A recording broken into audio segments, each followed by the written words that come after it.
ఎవరైతే బాగా కృషి చేస్తారో వాళ్ళందరికీ 2,50,000 రూపాయలు ఆన్రోల్ కింద పారితోషికం ఇచ్చాం. ఇది కాకుండా అబ్దుల్ హక్ అవార్డుకి ప్రోత్సహించి ₹1,00,000 నుంచి 1,25,000 ఇచ్చాం. జీవనకాల సౌపల్య పురస్కారానికి ఎంపికైన వారికి ₹25,000 అందిస్తున్నాం. ఉర్దూ ఘర్ షాదీ ఖానాల కోసం ₹2,85,00,000 కేటాయించాం. ఈరోజు మీరందరూ గుర్తుపెట్టుకోవాల్సిన అవసరం ఉంది. ఫస్ట్ టైం 1985లో మైనారిటీ ఫైనాన్స్ కార్పొరేషన్ ఏర్పాటు చేసింది గౌరవనీయులు నందమూరి తారక రామారావు గారు, ఎన్టీ రామారావు గారు ఏర్పాటు చేశారు. అదే మరి హైదరాబాద్లో అసెంబ్లీ ఎదురుగా నేనే హాజ్ హౌస్ కట్టి ఎవరికి అన్ని ఇబ్బందులు లేకుండా చేశాం.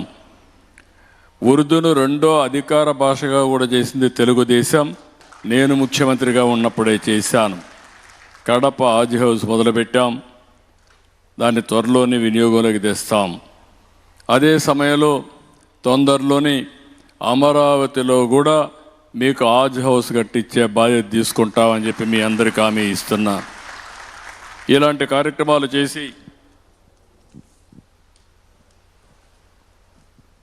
కార్యక్రమాలు చేసి మైనారిటీ సోదరులు ఒకటే హామీ ఇస్తున్నాను. నేను మొట్టమొదటి నుంచి ముఖ్యమంత్రి అయినప్పటి నుంచి మీరు ఒక్కసారి ఆలోచించుకోవాలి. తెలుగుదేశం, అదే మరి నేను ముఖ్యమంత్రి అయిన తర్వాత ఇప్పుడు ఎన్డీఏ ప్రభుత్వం. నేను ఆ రోజు ఒక మాట చెప్పాను. కేంద్ర ప్రభుత్వం వక్ఫ్ బోర్డు చట్టాన్ని తీసుకొస్తున్నారు, దాంట్లో మోడిఫికేషన్ చేశారు. కానీ దేశం అంతా కూడా ఒక నామినీని వేరే వాళ్ళని ఇస్తే ఆ సభ్యుడిని కూడా ముస్లిం సభ్యుడిని పెట్టి మీకు పూర్తి స్వేచ్ఛనిస్తానని చెప్పిన మాట నిలబెట్టుకున్నామని చెప్పి కూడా నేను మీకు తెలియజేస్తున్నా. కాబట్టి ఎప్పుడు కూడా ఈ ప్రభుత్వం మీ మనోభావాలను గౌరవిస్తుంది, మీతో ఉంటుంది. నేను ఎన్నోసార్లు చెప్పాను. ఈరోజు మళ్ళీ మిమ్మల్ని అందరినీ కోరుతున్నా, మీరు కూడా ఈ ప్రభుత్వం ఏదో తాత్కాలికంగా ఆలోచించడం లేదు. సమాజంలో మీ ఆర్థిక పరిస్థితులు మార్చాలని, మీ జీవన ప్రమాణాలు మెరుగుపరచాలని, అందరితో సమానంగా మీకు కూడా అన్ని అవకాశాలు వచ్చేట్టుగా చేయాలని అనేక కార్యక్రమాలు చేస్తున్నాం. సంక్షేమం, అభివృద్ధి, సుపరిపాలన, ఇది ఈ ప్రభుత్వ విధానం. దీనివల్ల ఎవ్వరికీ ఇబ్బంది లేకుండా ఇంకొక విషయం కూడా చెప్తున్నా, నేను అందరి వాడిగా ఉంటాను తప్ప ఏ ఒక్కరి పక్షం కాదని మరొకసారి మీ అందరికీ విజ్ఞప్తి చేస్తున్నాను.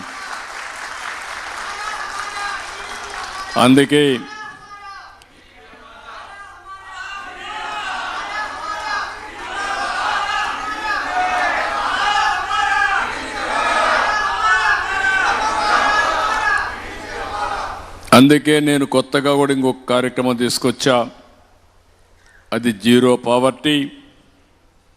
అదే సమయంలో ఆర్థిక అసమానతలు తగ్గించి అందరికీ మెరుగైన జీవన ప్రమాణాలు ఇవ్వడం. ఎక్కడ పేదవాడు ఉంటే అక్కడ నేనుంటా, ఎక్కడ పేదవాడు ఉంటే అక్కడ ఈ ప్రభుత్వం ఉంటుంది. మిమ్మల్ని అన్ని విధాలు ఆదుకుంటామని మరొక్కసారి విజ్ఞప్తి చేస్తూ అందరికీ నమస్కారాలు.